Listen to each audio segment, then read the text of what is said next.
Hey everybody, so this is part 2 of this painting. Yesterday I did the base, and today I am doing the whatever second layer or second piece of the pie. So I'm gonna just kind of stream of consciousness talk through this whole thing. You're gonna hear me breathe a lot, so hopefully it doesn't sound too crazy. And you'll probably see a cat, you'll probably see all kinds of stuff. So anyway, enjoy it, have fun. If it's soothing, great. If it's entertaining, that's also great. If it's annoying, then let me know. Just comment and let me know what's annoying and what's not. All right, bye. Okay, so earlier I forgot to press the record button when I started painting, so here we are. Look, I added some red.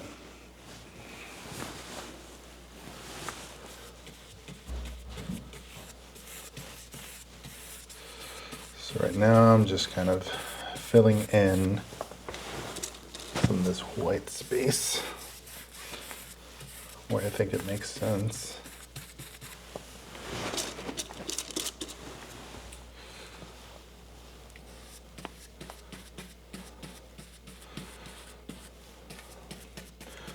So you guys missed my whole chit chat about David Lynch and that the last apparently it was the last meeting he was a part of for the David Lynch Foundation, I think, for the meditation, and he decided to use a song by John Lennon called "Across the Universe," and he was talking about nothing being sort of like a placeholder for the idea of consciousness, and how the more connected we are to that consciousness, to that piece of sort of the cosmos, the universe, the fabric of everything that exists, the more we are changed by it, the more we are able to live happy and freely. And I thought that was really neat, and it gave a new perspective to that song, "Across the Universe." And it's funny, a lot of the times artists don't want to give an explanation for their music or tell us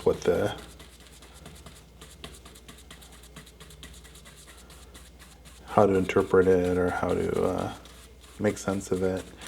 And I think for a long time everybody just thought like nothing is, in terms of like no external force is going to change his world, but he meant it as a positive, sort of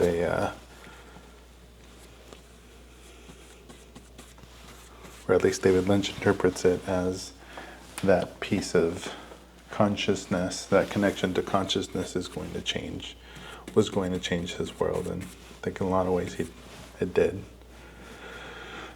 Though, as we all know, he wrote the song God, where he said God is a concept by which we measure our lives, or something like that. And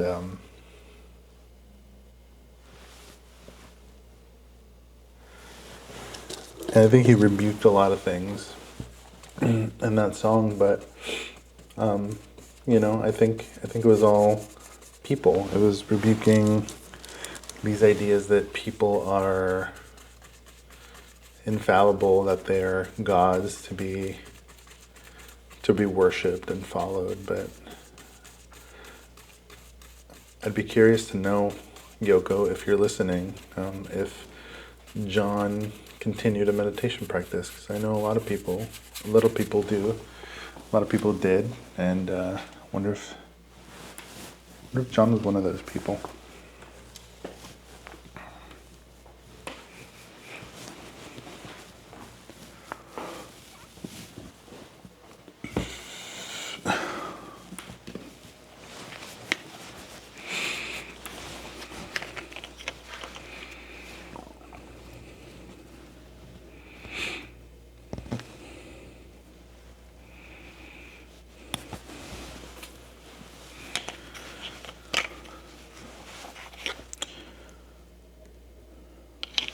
Gonna try this red ochre.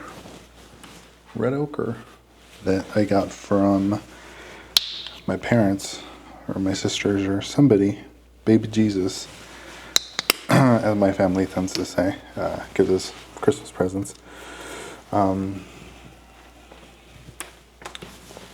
Just see how this kind of feels in here.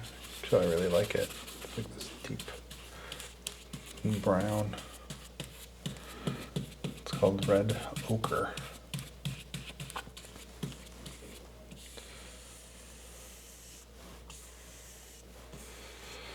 It's funny how you never know what colors are gonna really do something special for you. In my case, didn't know red ochre was a color that I would really like. I have seen a lot of artists use red ochre for their undertones. I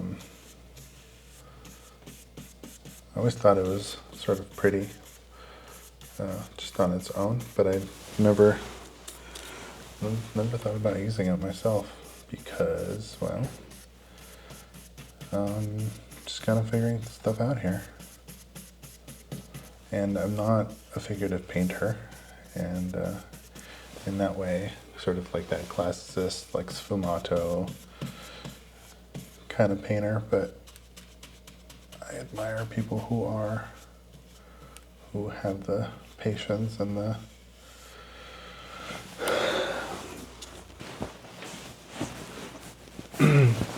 something that's that lifelike. I, for one, not really into it, though I can appreciate it.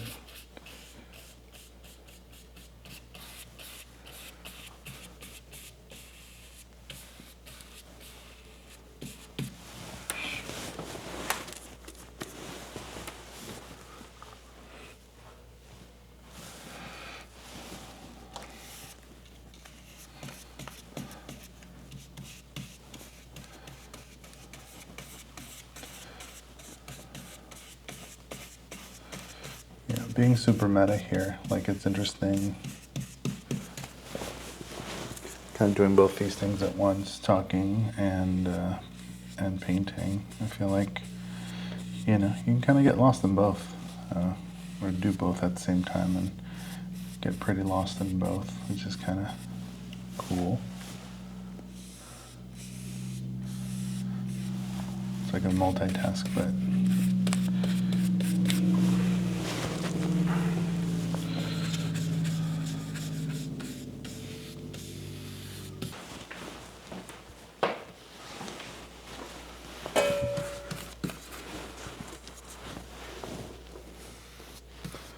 figuring out in what ways the paint is going to serve you.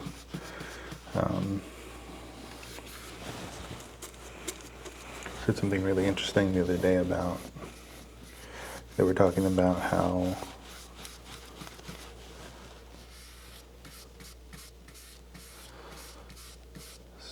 I think it was John Singer Sargent, how he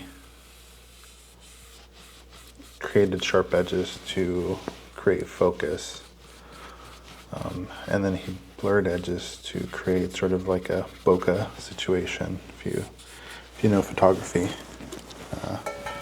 you know what I'm talking about. Just sort of this blurry background, so it takes the focus away from, or it actually creates a deeper focus on the subject,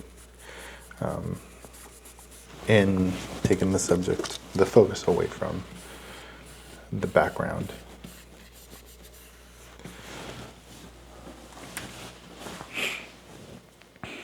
So this is cool. So just kind of pulling a lot of this color down.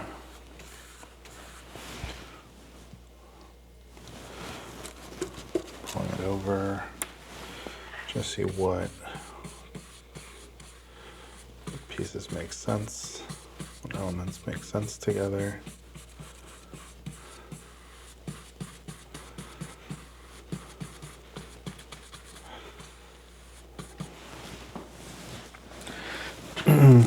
It's interesting how much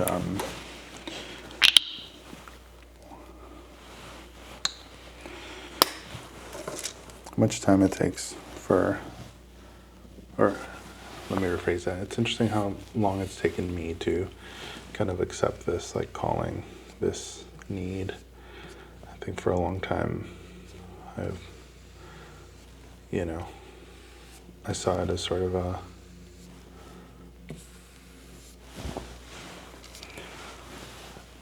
boyhood fantasy, something that I could only do when I was young, and I was limited by time, and I was limited by education, and I was really limited only by my own thought, and I thought that I was much better at other things. I thought that I was much better at managing things and being in control of things and process and function and all kinds of other things. And then I realized that I actually don't only follow those things because I wanted to have control over something. Sometimes you don't have control over much, and so you look for things to be able to have control over. And 20 years later, careers later, whole educations later, you come to terms with the fact that you've just been putting off something that, if I'm being honest, feels inevitable. This feels like the thing that I should have been doing most of my life. Like the skill that I should have been honing, the experience I should have been looking for. And while I feel grateful for having been able to make a living for the past 20 years and have things and do things, and maybe those were the right paths at the time, but this is something that I feel is where I needed to be. Saw an artist today, I can't remember her name, but she's, I believe, British, and she was talking about her painting, and she straight up just said, oh yeah, I was looking at such and such, and I took that and I applied it, and I wanted it to look like X, Y, and Z. I think she was saying she was looking at Rothko, and so she had these really beautiful kind of color fields, and that was really cool to just kind of get the, at least in my mind, get the go ahead to take inspiration and, that is originality, to partake in something and make it your own, obviously.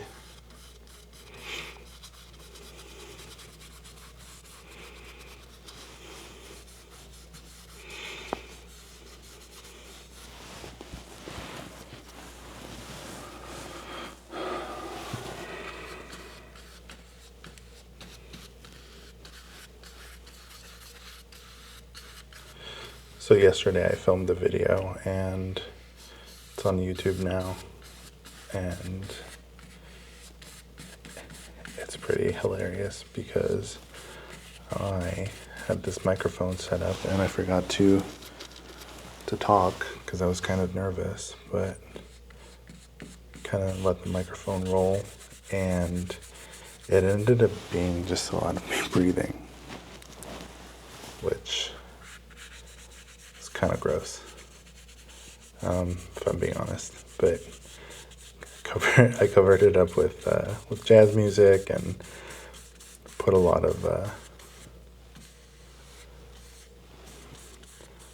of tracks behind it. So it was a long 30-minute video.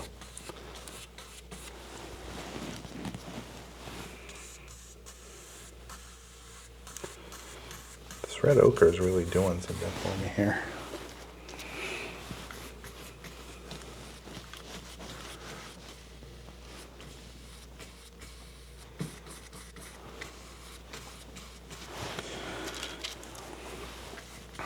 There's a painter named Neil Roque who I really admire. And one of the things that I saw in his work that I really like is just how he kind of melds things together. How, like,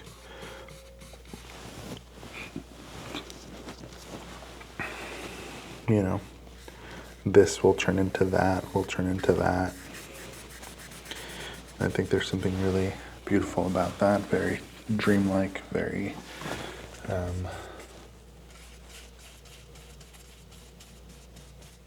yeah, very dreamlike. You know, one other thing I didn't realize about all this is that I can technically paint in silence and then do a voiceover over.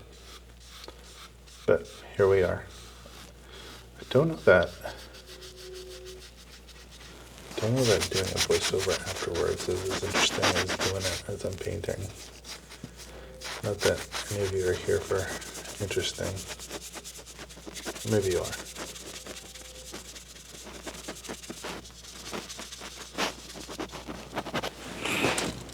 Focusing on this here because I think there's something here that I'm supposed to do.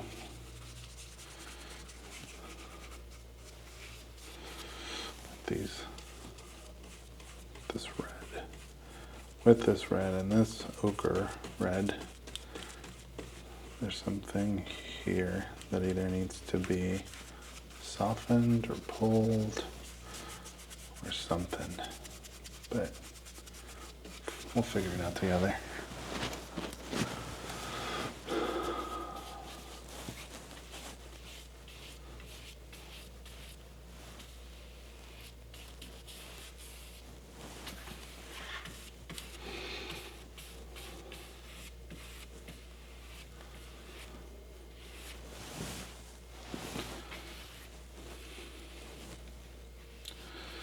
Not a lot of brown eyes in art, huh? Dilated pupils. Got wide open eyes.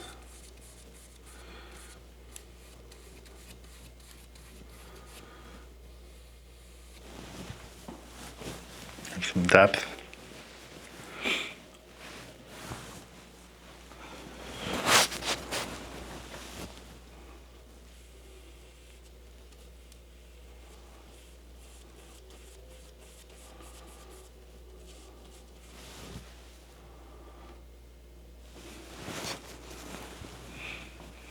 Also, I've discovered that I'm kind of a mouth breather, which is kind of gross, right? So, hopefully through this experiment, you guys can see that. I like that we can still see those lines there. I like transparency. Some degree.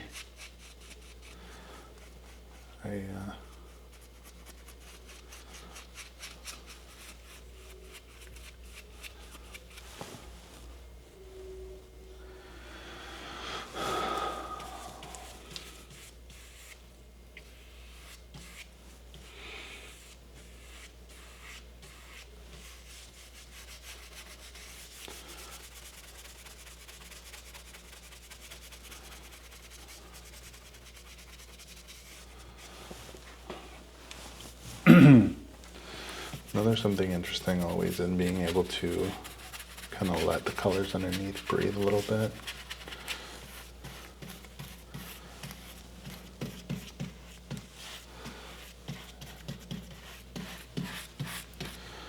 And I think the other thing that I've kind of taken to heart as I've kind of looked through the internet world and have found sort of a mentorship for things that kind of make sense to me. folks don't know who I am, but I sure do know who they are, and I listen, and I hear things like, paint faster than your brain can think, and I really like that. I like this idea of being more connected to your instinct than to your mind, and just allowing your body to move, and your hands to move, and your eyes to process, and your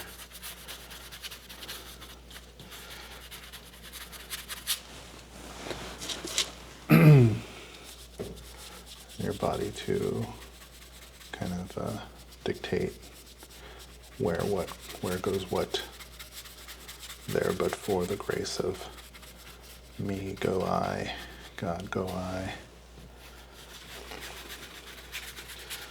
go I.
Piece here makes me think of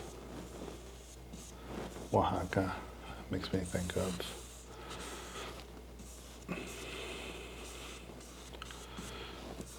knowing my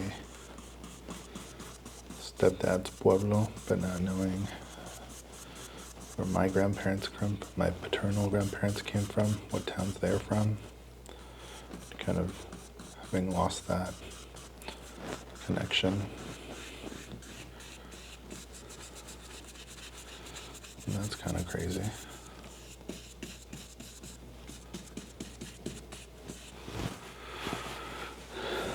Kind of crazy thinking that there's like this extensive history that you're never gonna know and you're never gonna find out, and that you have to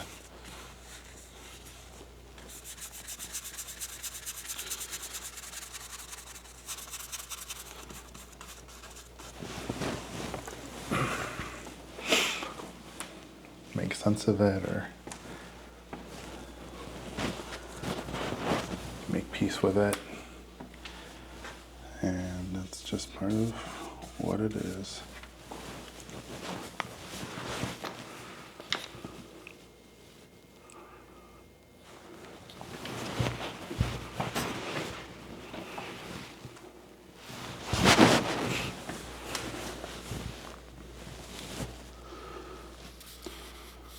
Lengua, tongues, language, languid,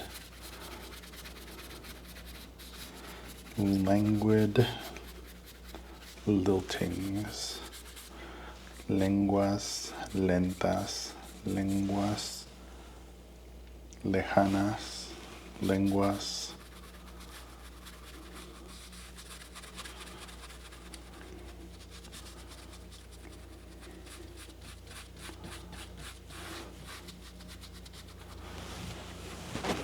interesting, going from very thick, very solid to very light.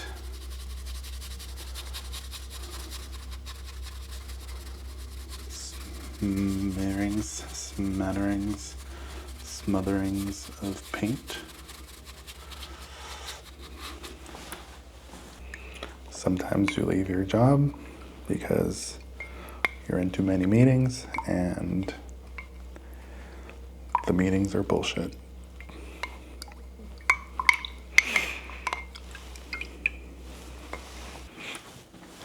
You know, it's sort of funny being, having a background in marketing and then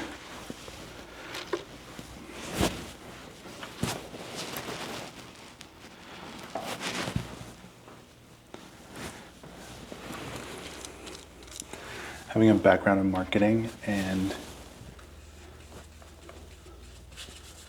forgetting everything about marketing when it comes to marketing yourself. I was in marketing for 10 years and I know a lot of stats and I know a lot of random information about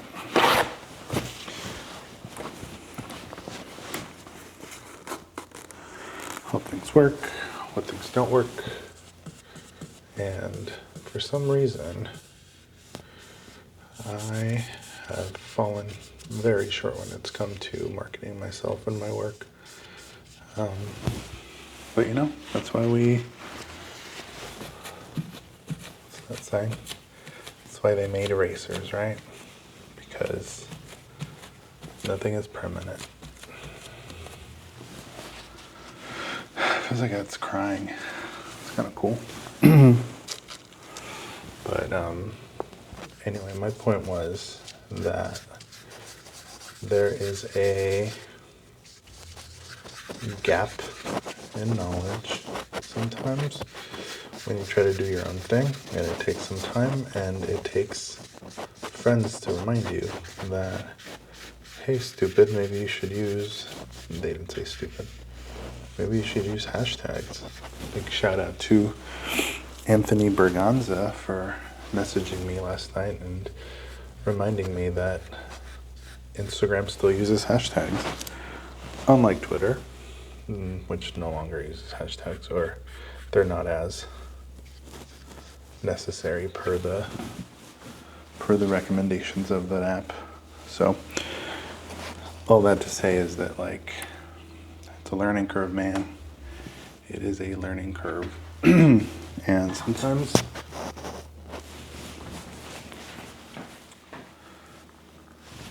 you gotta be humble and accept your shortcomings, because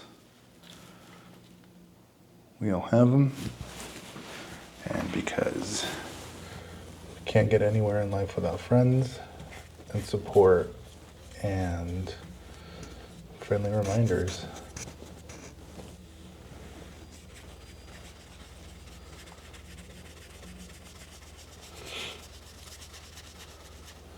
So this process is funny because I don't know if this is a blog or if this is a video diary or if this is an art project or if this is what this is. If this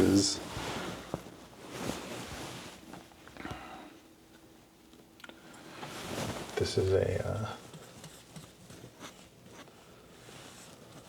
series, or if it's a I don't know. I used to watch a lot of those videos where people go into people's houses and show us, like, you know, when that house was built and who built it and why and all these things. And I think I really like those, but I don't know if this is like that.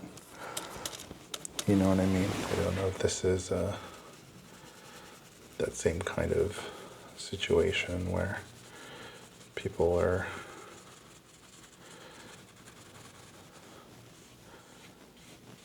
excited to just kind of, or like willing to come and sit for a number of hours and just watch me figure this out. It's like a big old puzzle.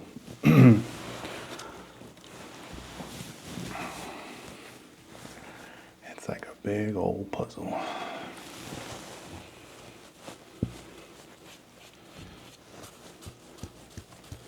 One thing we're noticing is that we don't love this red so much. We like it in the background. Don't so much love it up front, huh? It's not working in the Same way that the ochres are working.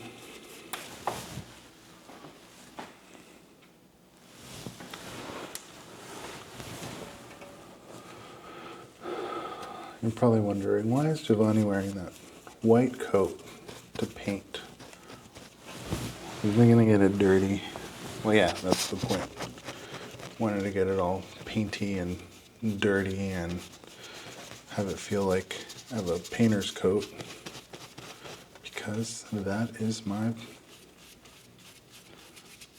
fantasy, right? We don't have that.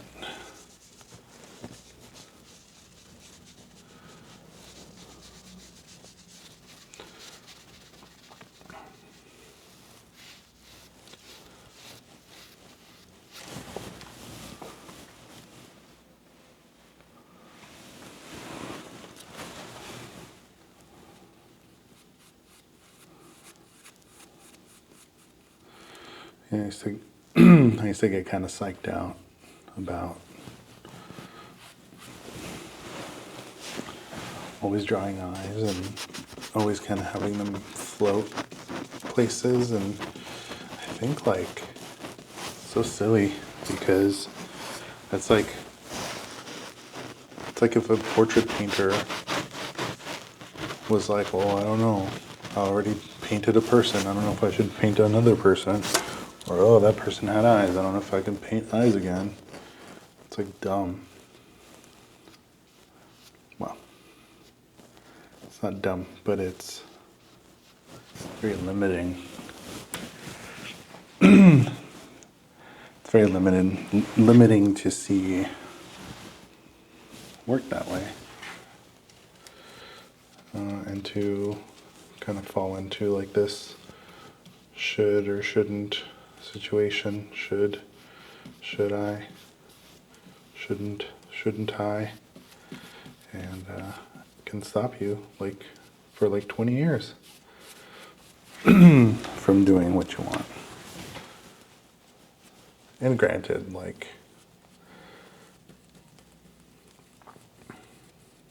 you know, I've been doing this in the interim, been kind of dabbling with it and being scared of it and playing with it and kind of following my bliss here and there, and then like ignoring it. And well, sometimes you just can't ignore something, or you can only ignore it for so long until it just comes and bops you in the head and says, hey, dummy, this is what you should be doing.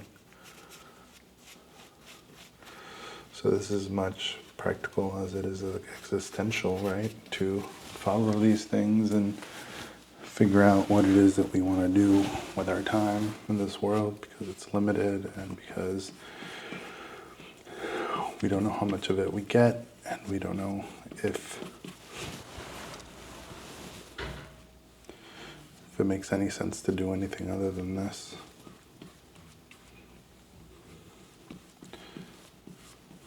Whatever this is.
Okay, so we continue with our yapping.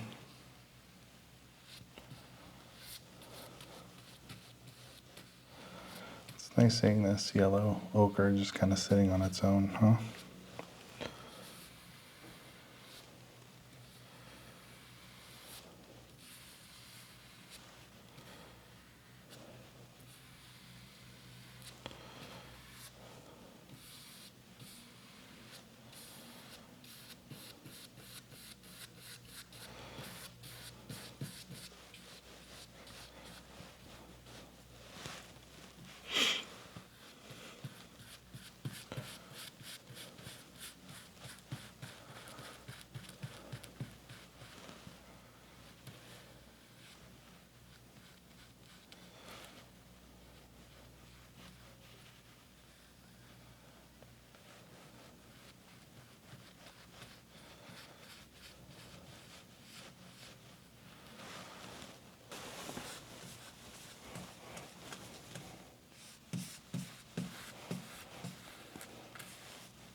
I suppose an introduction is warranted here, as I think a lot of you will probably not know who I am. My name is Jhovany, and I was born in Mexico City in 1985, and my social security number is, just kidding, I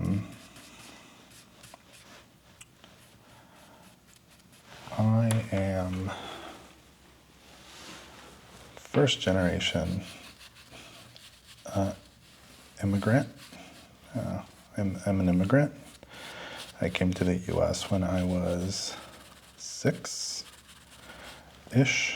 and I became naturalized in 2020, let's say 6. The only reason I can't remember is because I don't remember much of anything, really, especially not dates. But, yeah, I was an only child, a single mother, and where I was for a long time. And I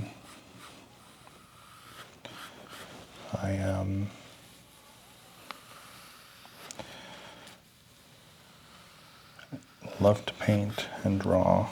From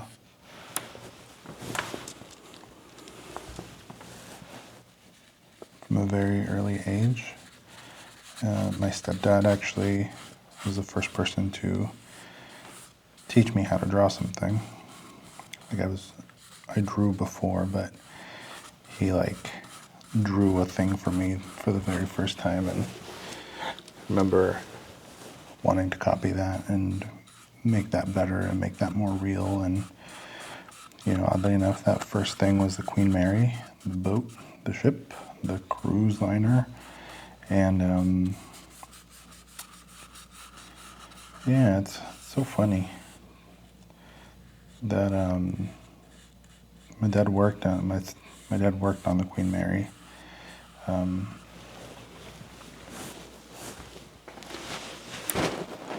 In the early 90s, like into the mid 90s, and it's like the first thing that I learned to draw.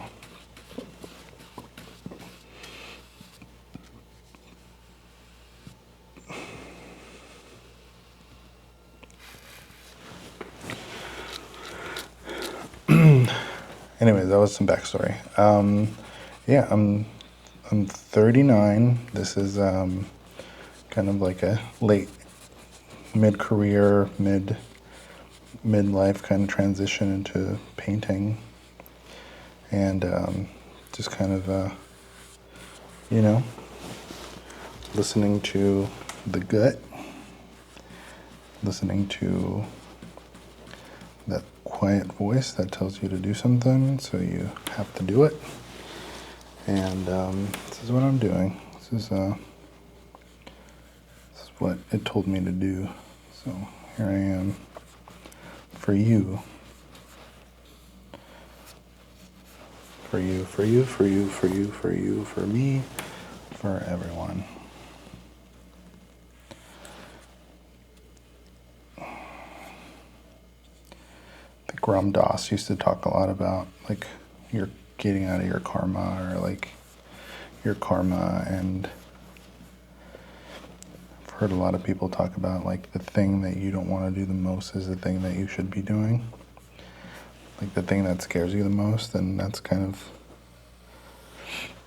I've always kind of been behind the screen, behind the lens, showing other people's lives, but I've never really kind of shown mine with that much, without with a lot of detail, or shared my thoughts with a lot of people. I have some close friends, but not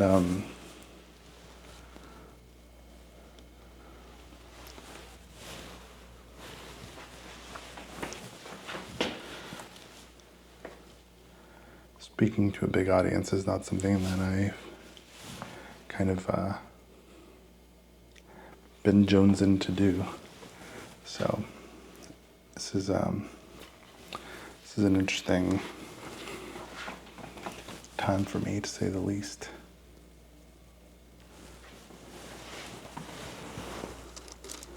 Okay, note to self: do not talk when you move the camera.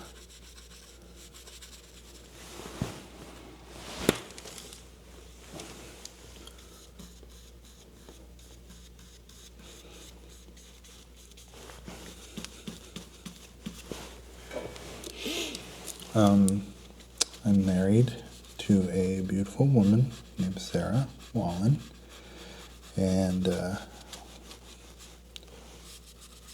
we have 2 sweet dogs, Whiskey and Peach, and we have 2 kitties, Sushi and Miso. Sushi is the kitty that you guys saw a little bit ago. And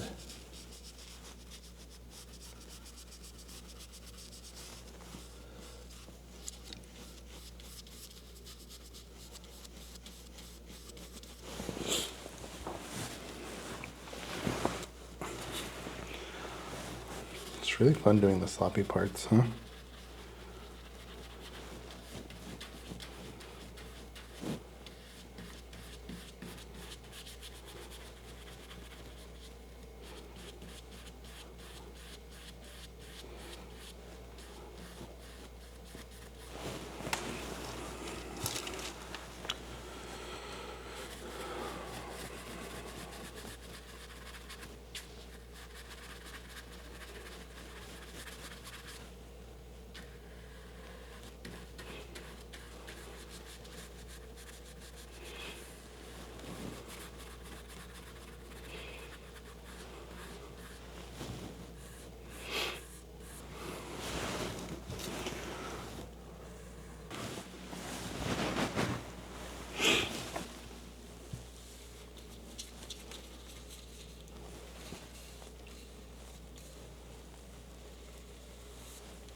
feel like 2025 is a big year for change, and obviously we've already seen a lot of that, but it feels bigger than that. Feels like this year is going to be big for everybody. Whether everybody means like individuals or everybody means humanity in its totality, I don't know. But it feels big. Feels like it could be really big. Feels like it'll be really big.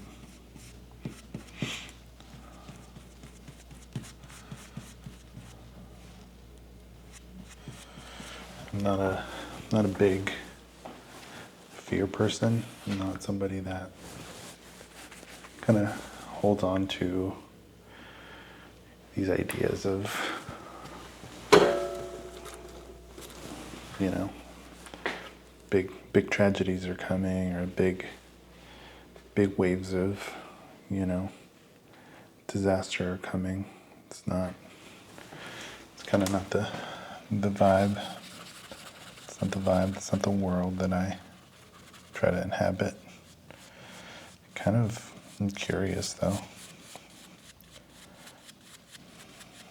I'm curious as to like what it is that's going to unfold this year in terms of technology, in terms of AI, in terms of what that AI can help us understand.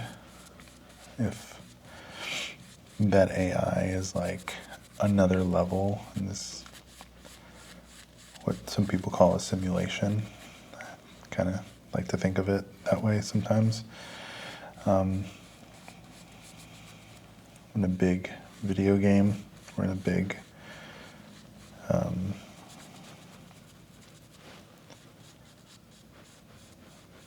Sim City, and you know, we have a certain player, and that player needs to do certain things, and sometimes we don't play the player in the way that the player should be played, right? It's like playing a game with like barbarians or something, and you want that barbarian to cook and clean and do certain things, and that's just not what that barbarian was built for, right? It's kind of like the theme of Fantastic Mr. Fox. He's a wild animal, and everybody wants him to behave and to be a modern man, but deep down inside he knows he's just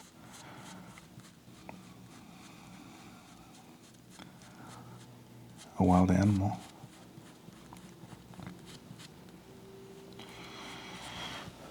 So a lot to think about there in terms of who we are in the world, who we are to the world, who we purport to be versus who we actually are, and how much we listen to ourselves in terms of what really feels like the thing that we should be doing. What's the best use of our time in terms of not so much money, but in terms of purpose, and in terms of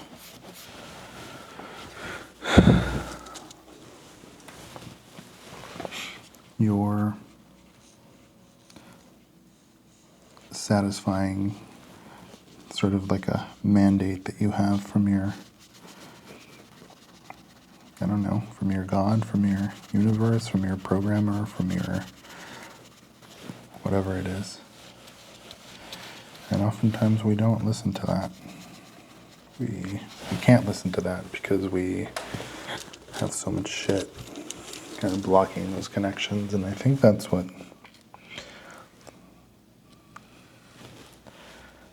a lot of big thinkers in the world have been kind of trying to figure out, right? Like, what is it? What is the nothing? Listen to nobody. Listen to something. Do you listen to the something, which is often you, or do you listen to the nothing, which is often also you, but a you that has a greater knowledge, a you that's more deeply connected, a you that understands something that the other parts of you do not, that understands that the whole point of you is to do X. I'm curious to know how many of you feel that way and how many of you think that's total bullshit, and all answers are welcome. All answers are valid. You know, I'm realizing this is probably the better camera angle for me. I think it was too dark on the other side, but this is pretty nice.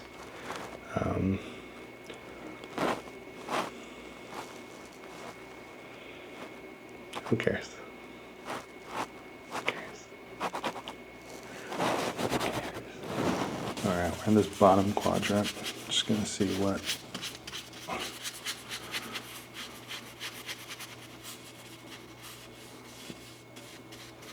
kind of malarkey we get into down here.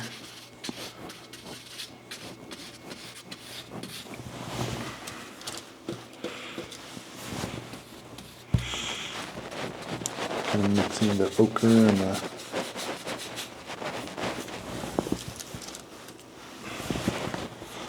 mixing ochres, if you will, just to kind of see what we can get down here, kind of depth we can kind of come up with.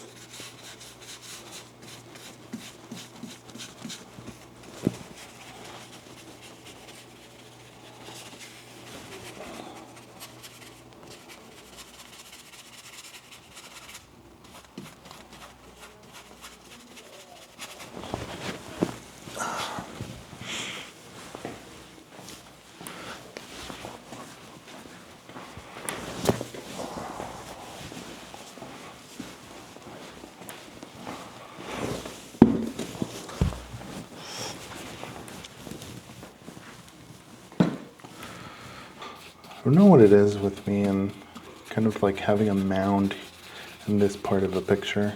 There's something, it's something that I keep repeating and I don't know exactly why, other than, well, by the time I put it in, it feels sort of right. Feels like it belongs there. So I don't know that I oftentimes really want to take it away, but I just am curious as to why it's always there and why I always include it. I, someone, me, the universe, why it's always included. These things are mysterious, huh?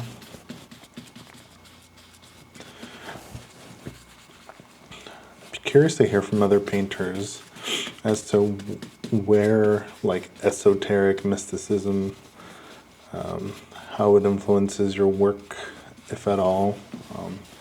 And there's a lot of like really great painters out there that like are very structured and are all about planning and mapping and being very intentional and being very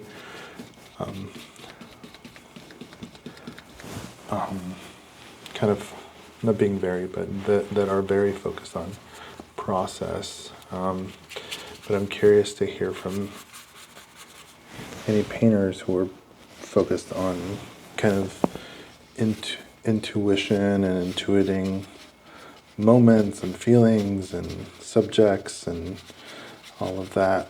I know there's room for both.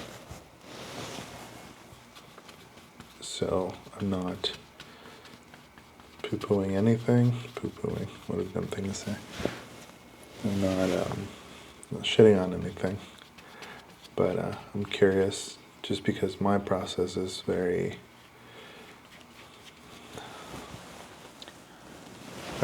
whimsical, but it's very spur of the moment, very intuitive, very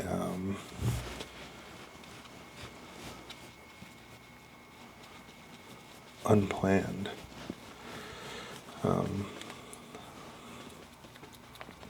Unplanned in so much as like the subject matter is always kind of up for discussion.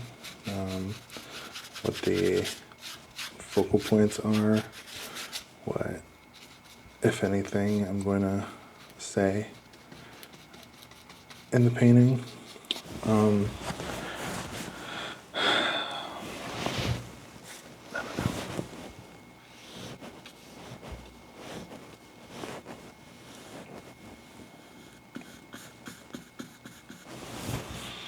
Who can say what is being said?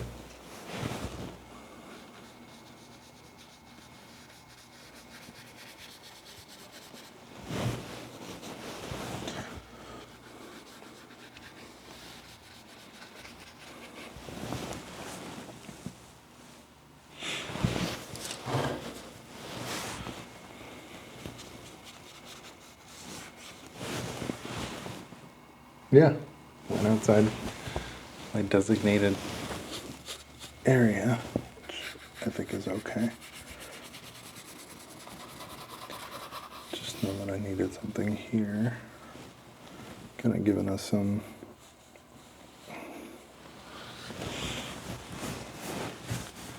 guidance, if you will.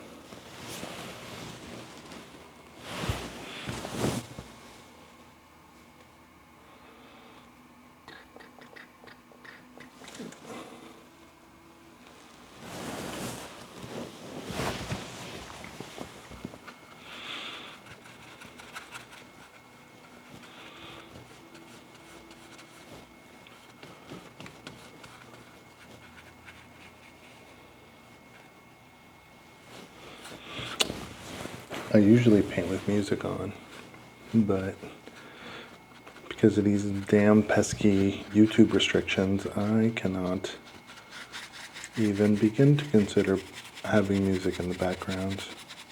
Though I think that would be a lot more interesting. So, gonna use all your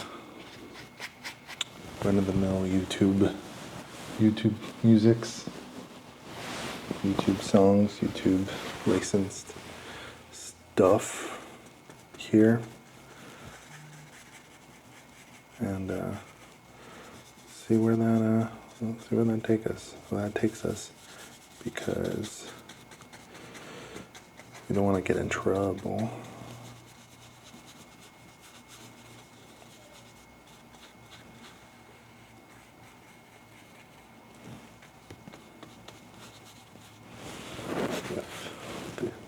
Our overlords, the YouTube.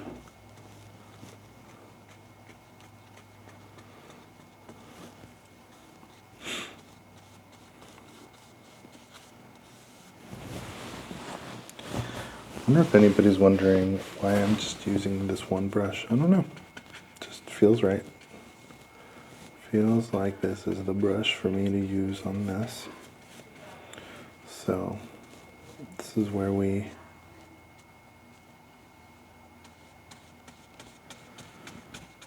leave it.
It's interesting, this process.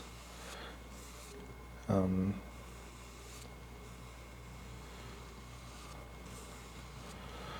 process of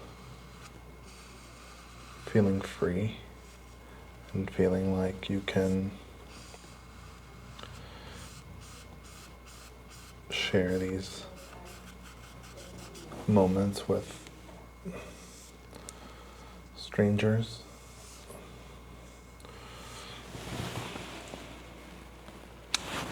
It's not really strangers, is it? It's like unknown acquaintances. It's fellow travelers. It's kin. It's kin, people that are your kin.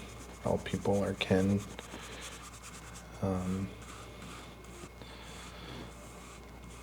Just doing this is really interesting, really new to me, really strange and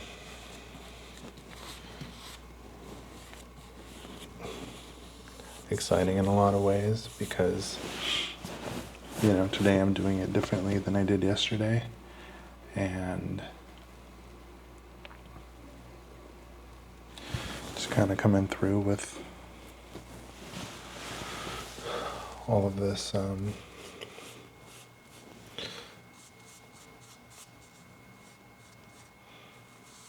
stream of consciousness conversation, and is it right? Is it wrong? Who am I to speak? You know, all of those things that just kind of like roll through your mind as you're kind of doing something that's a little bit foreign to you. And, you know, you learn to quiet the mind and just do it, and think there's something cool about that. I think there's something rather special in being able to shut the hell up and just open up. And shut the hell up, I mean like quiet your mind. Quiet the mind and just share and just be and just connect, hopefully, with all of you.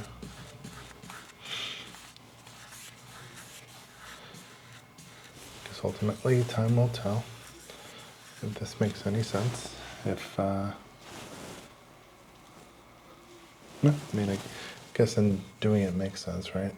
Why wouldn't it?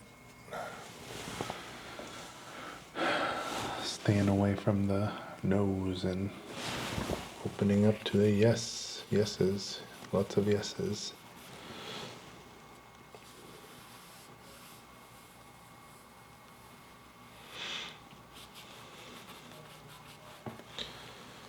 The private thought is non-existent. Every thought, public. Every public, private.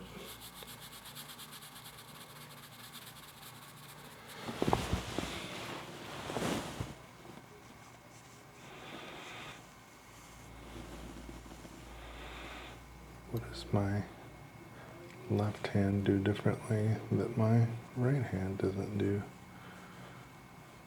Well, it's a little bit more careful, isn't it?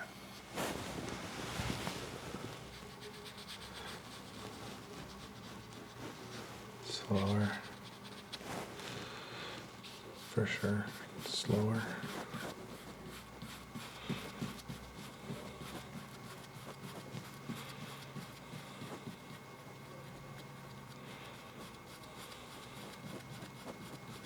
Let's continue to follow green. Where is green taking us?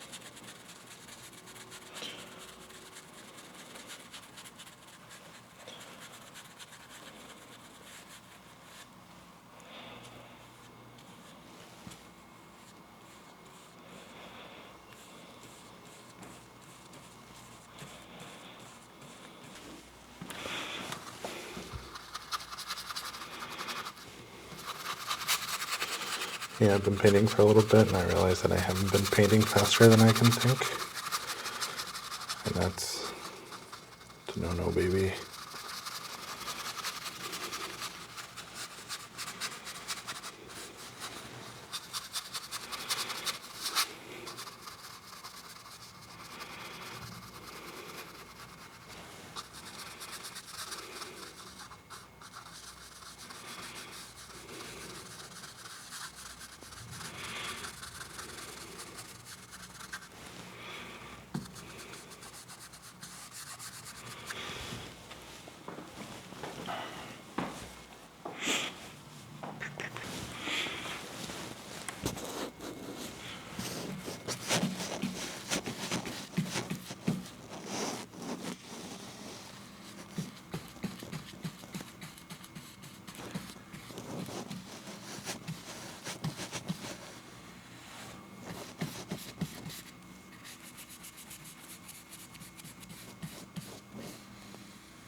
All right. We are going into our about 3 hours into this painting. Feels like a lot longer. But I think this is where we start just kind of going a little bit, not that there was a script, but a little bit more off script. I feel like it feels a little stagnant, feels a little cartoony. I don't know, but I'm not super feeling it. So see what we can do. See if we can make it a little bit more interesting.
So this dark green is really interesting. I feel like giving some more depth to the image. Didn't like how bright the original green was. So I'm really digging this shade of green.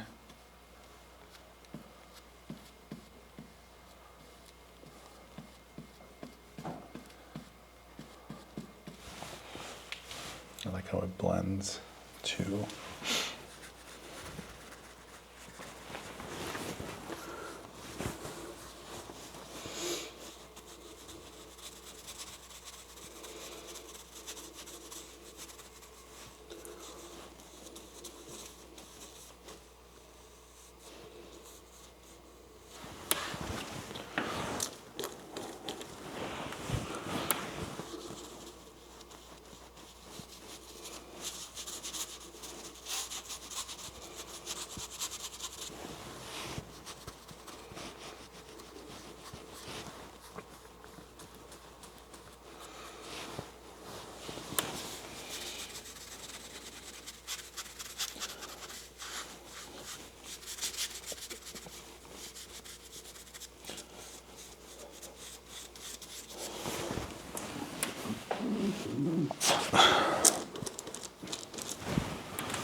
For some reason I have the word Pedro, or I guess the name, the title Pedro Páramo in my mind, in my brain, and I don't know what it is. I'm trying to remember. I don't know why it makes me think of Vicente Fernandez, or sorry, Pedro Infante, but it did, and I don't know why.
Blah.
Oh, ain't that shit getting white.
Rick Rubin says that we do these things for ourselves, that if we think of them as a diary entry, then it is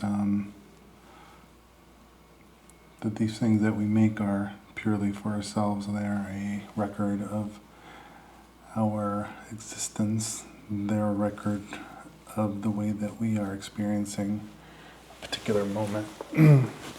I think I like that. And I think right now it's making a lot of sense in terms of what I'm seeing here, what I'm putting down on this canvas, and just the amount of eyes that are on here. That, I mean, obviously I'm obsessed with eyes, but just kind of seeing them all here feels sort of like this is kind of playing on this thing being on YouTube and allowing people to see me and see it and see the process. And obviously I'm self-conscious a little bit about what people will think and how people will see me and what they will think about me and all this stuff. But I think ultimately, like, this experience is proving itself to be pretty formative in terms of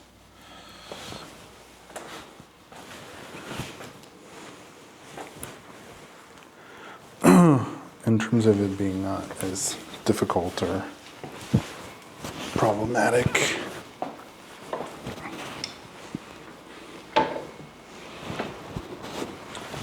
or as problematic as I was imagining it to be.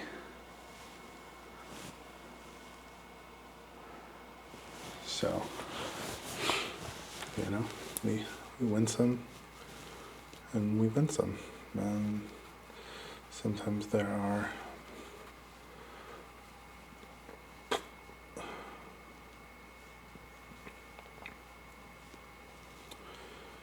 moments where we allow the brush to speak.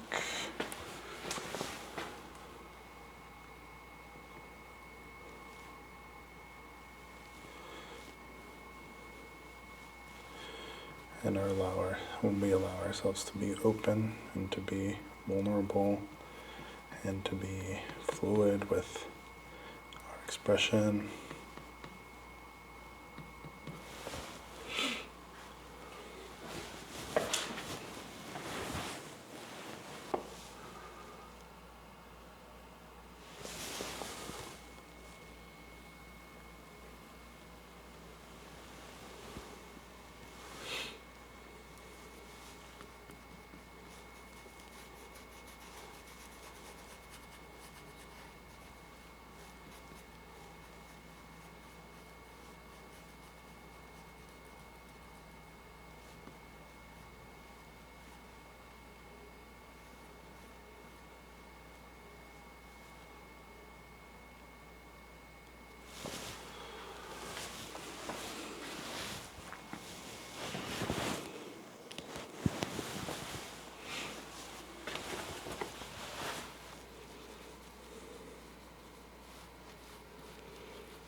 I think I finally understand why people use those really long brushes or brush sticks. I think there's something to that, huh? Something to being removed or further away from the work. Allows you to kind of see things differently.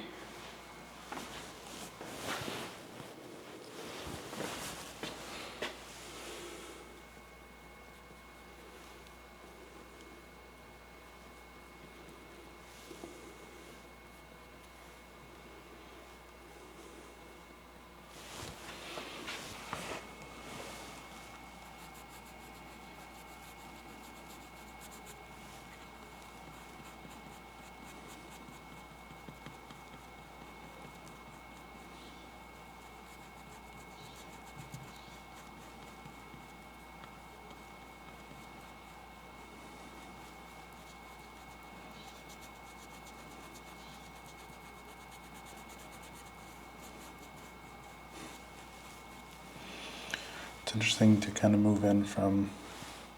go from like a very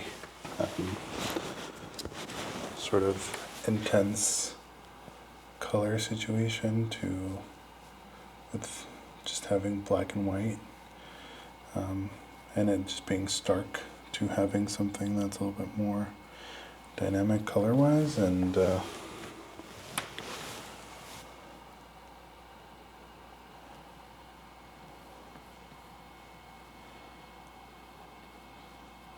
requires a little bit more nuance and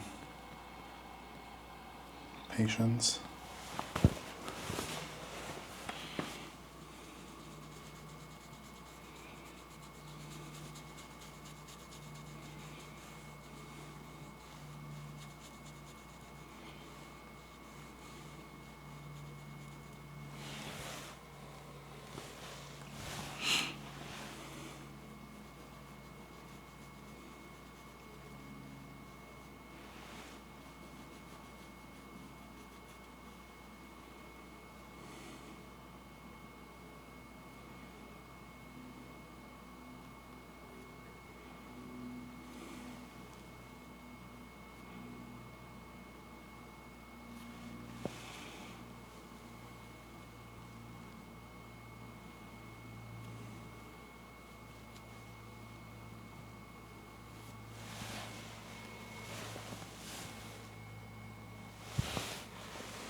kind of bizarre to plan a painting. Not that again, not that I think it's bad. I'm just kind of thinking through, like, you can plan a painting as much as you want, and then you show up, you do the work, and it turns into something completely different. And you know, right from the base, if you can call it that, because I'm calling it that. You think it's just gonna be, you're gonna take what you did on the piece of paper, and then you're gonna bring it over, and it's gonna translate, and then you do it, and it doesn't, and that's okay. Unless you're really good, I guess, and then it does translate, but maybe the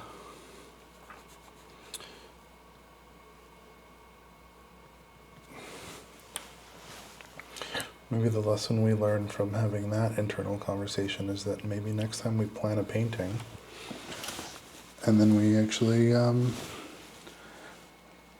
paint it, and then see where that takes us, because kind of curious where, how, why that works, how that works, why it works for some people, what works for others.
I've had a couple of people in my DMs.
Okay, it's getting late.